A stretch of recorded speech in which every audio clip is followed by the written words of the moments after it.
हम लोग देखने वाले हैं कि भारतीय अनुबंध अधिनियम के अंतर्गत कौन कौन से सिद्धांत आते हैं। इंडियन कॉन्ट्रैक्ट एक्ट के अंतर्गत कौन कौन से सिद्धांत आते हैं, ये हिंदी में देखने वाले हैं। इंग्लिश में पहले ही वीडियो बना चुका हूँ, बट अब हिंदी में बनाने वाला हूँ ये वाली वीडियो। तो आप लोग जो हिंदी वाले हैं वो ये वाली वीडियो देखें, इंग्लिश वाले रेफ़र कर सकते हैं। डॉक्ट्राइन प्लेलिस्ट है एक इंग्लिश, उसको रेफ़र कर सकते हैं। ठीक है, तो अभी हम लोग देखने वाले हैं कि ये हिंदी वाली वीडियो, ये हमारा पहला है सहमति की एकरूपता का सिद्धांत। तो ये क्या है कि पार्टी को एक ही चीज़ पर एक ही अर्थ में सहमत होना चाहिए, तभी ये कॉन्ट्रैक्ट बनता है, ऐसे नहीं बनता है। जैसे कि हम देखते हैं कि धारा 13, सेम इंटेंशन होना चाहिए, सेम माइंडसेट होना चाहिए उनका। कंडी वर्सेस लिंड से प्रदर्शित किया कि अनुबंध करने वाली पार्टी की पहचान के बारे में गलती सहमति को नकार सकती है। तो ये तो केस लो ज़्यादा है, इफ़ेक्टिव है, बट हम लोग उदाहरण से ज़्यादा समझेंगे। ए अपनी कार बी को बेचने के लिए सहमत है। आ के पास एक मारुति और एक होंडा है। बी सोचता है कि आ होंडा बेच रहा है, जबकि आ मारुति बेचना चाहता है। तो यहाँ पे क्या है, इनका मिसकंसेप्शन हो गया है कि वो चाहता है कि वो मारुति बेचे और वो सोच रहा है कि हीरो होंडा बेचेगा। तो यहाँ पर सहमति की एकरूपता नहीं है, इसलिए यहाँ पर कोई कॉन्ट्रैक्ट नहीं बनेगा। ठीक है, नेक्स्ट स्वतंत्र सहमति का सिद्धांत। तो इसमें क्या है कि सहमति अगर स्वतंत्र नहीं है तो वो कॉन्ट्रैक्ट वॉइडेबल होगा। वॉइड तो नहीं होगा बट वॉइडेबल होगा। मिथ्या वर्णन या गलती के कारण नहीं होनी चाहिए। यदि स्वतंत्र सहमति नहीं है तो अनुबंध आमतौर पर उस पार्टी के विकल्प पर रद्द किया जा सकता है जिसकी सहमति ली गई थी बिना उसकी इच्छा के। ठीक है, तो पहला है दबाव, कोर्सन कहते हैं इसको, धारा 15 में दिया गया। किसी व्यक्ति को अनुबंध में प्रवेश करने के लिए भारतीय दंड संहिता द्वारा निषिद्ध करने की धमकी देना या अवैध रूप से संपत्ति को रोकना। तो इसको भारतीय दंड संहिता को अब हम BNS भी कह सकते हैं, भारतीय न्याय संहिता। बट बात है कि मामला रंगनायकम्मा बनाम अलवर शेट्टी। एक विधवा को उसके मृत पति के रिश्तेदारों द्वारा बच्चा गोद लेने के लिए मजबूर किया गया, जिन्होंने उसके पति के शरीर का अंतिम संस्कार करने की अनुमति देने से इनकार कर दिया जब तक कि उसने सहमति नहीं दी। दबाव के कारण उसकी सहमति प्राप्त की गई थी, इसलिए गोद लेना अमान्य माना गया। इसमें सीन ये हुआ कि विधवा थी और उसका पति मर गया था, तो उसके रिश्तेदारों ने बोला कि आप बच्चा गोद ले लो। वो नहीं लेना चाह रही थी, हो सकता है उसके पास में पैसे ना हो पालने के या जो भी रीज़न हो, बट उन्होंने ये बोला कि हम अंतिम संस्कार ही तब करने देंगे पति का जब तुम बच्चा गोद ले लोगे। तो उसको ज़बरदस्ती में लेना पड़ा, ये अमान्य है, इलीगल है। अनुचित प्रभाव, अनडू इन्फ्लुएंस है, ये सेक्शन 16 में दिया गया है। इसमें क्या है, जब एक पार्टी की दूसरे की इच्छा पर हावी होने की जो वो होती है स्थिति, उसे क्या कहते हैं, अनुचित लाभ कहते हैं, अनुचित प्रभाव कहते हैं। जैसे कि रघुनाथ बनाम सरजू प्रसाद का एक केस है ये। तो ये क्या कहता है, ये कहता है कि इस मामले में स्पष्ट किया गया कि केवल हावी स्थिति में होना पर्याप्त नहीं है, यह साबित करना होगा कि इस स्थिति का उपयोग अनुचित लाभ प्राप्त करने के लिए किया जाता है। इसमें क्या है कि केवल कहने मात्र से नहीं होगा, आपको प्रूव करना होगा कि उसने अनुचित लाभ प्राप्त किया है अनुचित प्रभाव के कारण। इसमें एग्जाम्पल है, एक आध्यात्मिक गुरु को अपनी सारी संपत्ति दान करने के लिए गुरु क्या कहता है, अपना अनुचित प्रभाव दिखाता है और उसका उपयोग करता है और कहता है कि तुम्हें मोक्ष प्राप्त हो जाएगा अगर तुम अपनी सारी संपत्ति मुझे दे दोगे। फ्रॉड आ गया, धोखाधड़ी। तो धारा 17 कहती है कि एक दूसरे पक्ष को अनुबंध में शामिल करने के लिए तथ्यों का जानबूझकर गलत प्रस्तुतिकरण करना। मतलब आपको तो पता है कि सत्य क्या है, लेकिन आप उस व्यक्ति के साथ कॉन्ट्रैक्ट बनाने के लिए धोखे से गलत चीज़ें तथ्य प्रदर्शित करते हैं, तो फ्रॉड है। किसी प्रमुख यांत्रिक दोष को छिपाकर कार बेचना, या यांत्रिकी खरीदार आपके प्रतिनिधित्व पर भरोसा कर रहा है। जैसे कि आपको पता है कि मेरी कार है, ठीक है, मेरी कार का जो है इसका इंजन खराब गर्म हो जाता है बार बार, लेकिन उसने पूछा जब दूसरी पार्टी ने पूछा कि क्या आपकी कार ठीक है, बिल्कुल ठीक स्थिति में? तो मैंने कह दिया हाँ हाँ ठीक है, बिल्कुल ठीक है। बट असल में उसका इंजन बहुत जल्दी गर्म हो जाता है और वो बंद पड़ जाती। तो ये क्या है, फ्रॉड है उसके साथ में।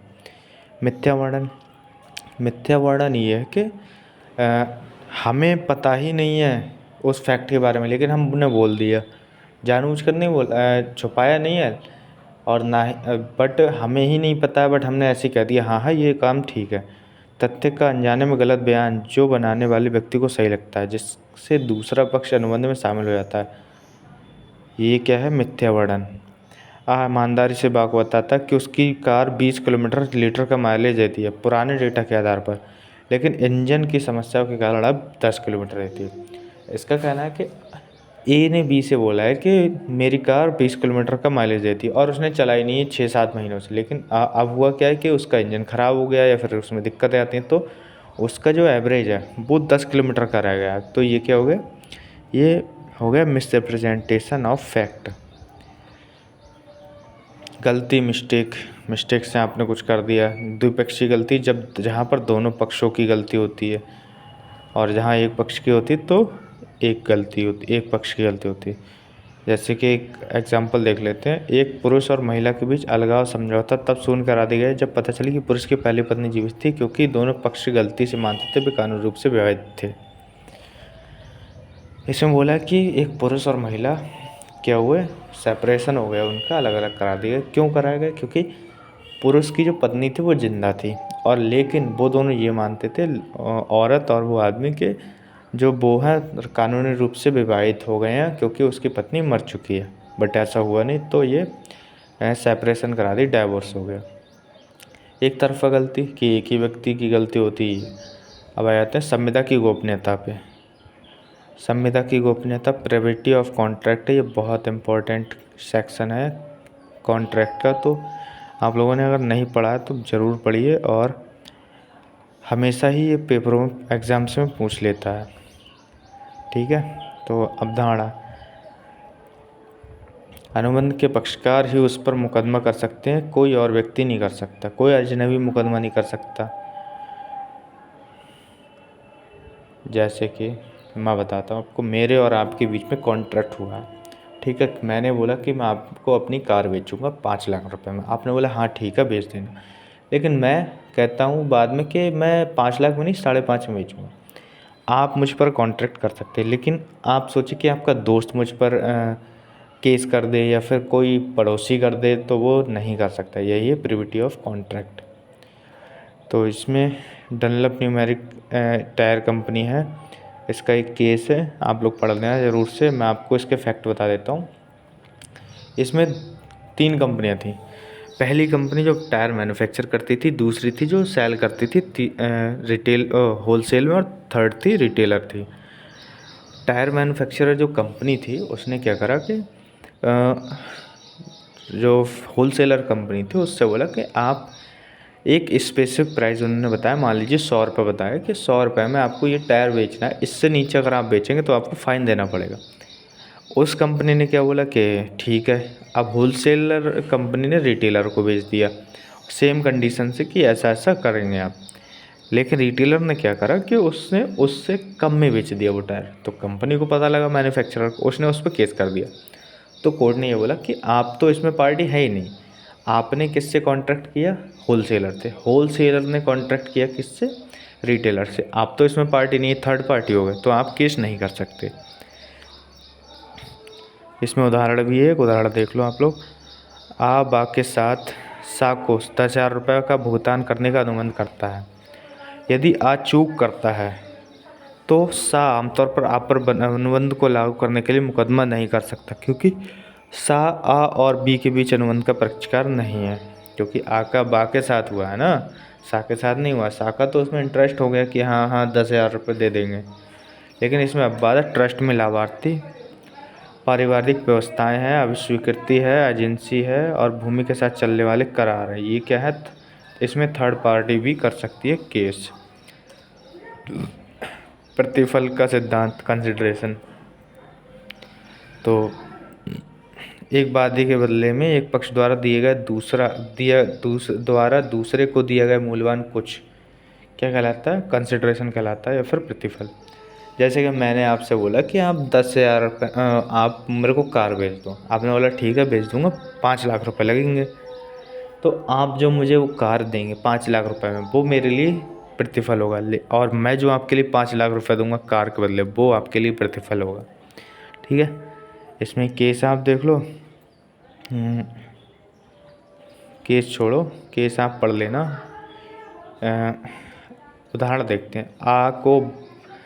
बा को अपना लैपटॉप 30,000 रुपये में बेचने का वादा करता है। बा का 30,000 रुपये का भुगतान करने का वादा आ के वादे के प्रतिफल है, और आ का लैपटॉप बेचने का वादा बा के भुगतान के वादे के लिए प्रतिफल है। ठीक है, लैपटॉप उसके लिए प्रतिफल हो गया जो खरीद रहा है, और 30,000 रुपये उसके लिए जो बेच रहा है, ये प्रतिफल होगा। उद्देश्य और प्रतिफल की वैधता का सिद्धांत, ये समझिए। किसी समझौते का उद्देश्य और प्रतिफल वैध होना चाहिए।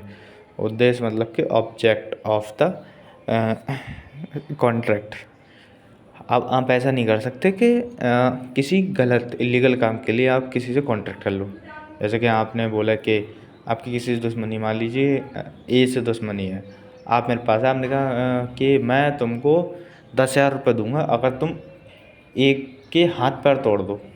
ये तो गलत है, लॉ के विरुद्ध है, तो आप ये नहीं कर सकते। ये क्या है? इलीगल हो गया। इसमें लिखा भी है, कानून द्वारा निषिद्ध है, किसी भी कानून के प्रावधानों को विफल करता है, धोखाधड़ीपूर्ण है, किसी व्यक्ति या संपत्ति को चोट पहुंचाता, अनैतिक है या सार्वजनिक नीति के विरुद्ध है। तो ये क्या हो गया? अगेंस्ट द लॉ हो गया, लॉ के विरुद्ध हो गया। केस है इसमें। Central inland water transport corporation बनाम ब्रोजो नाथ गांगुली दर्शाया कि एक अनुबंध कैसे शून्य हो सकता है यदि उसकी शर्तें सार्वजनिक नीति के विरुद्ध हैं। ठीक है, इसमें केस पढ़ लेना अगर आपको डिटेल में पढ़ना है तो। मैं उदाहरण देता हूँ। बा के साथ बा को 50,000 रुपये भुगतान करने का अनुबंध करता है। आने क्या करा, बा के साथ में बा को 50,000 रुपये भुगतान करने का अनुबंध करा, और उसने मांगा क्या है? यदि बा आ के प्रतिद्वंदी की दुकान में आग लगा दे। इस अनुबंध का उद्देश्य आगजनी कानून द्वारा निषिद्ध है, और इससे ये क्या हो गया? शून्य। जैसे कि मेरी दुकान एक मेरी दुकान है, मान लीजिए इलेक्ट्रॉनिक्स की है। मेरे सामने एक आर ने और खोल लिया। चलो राहुल ले लेते हैं। मेरा नाम है अरुण और उसका है राहुल। अरुण मैं हूँ, मेरे सामने राहुल ने अपनी दुकान खोली इलेक्ट्रॉनिक्स की। वो मेरा क्या हो गया? प्रतिद्वंदी हो गया, कॉम्पिटिटर हो गया। मेरा दोस्त है साहिल। साहिल से मैंने बोला कि साहिल मैं तुम्हें 50,000 रुपये दूंगा अगर तुम राहुल की दुकान में आग लगा दो।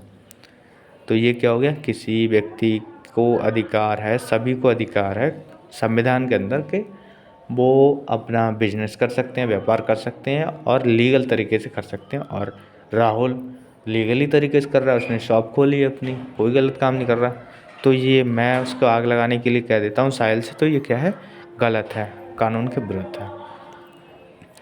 एक साहूकार अत्यधिक ब्याज की दरें वसूलता है, तो ये क्या है? अनुचित होगा।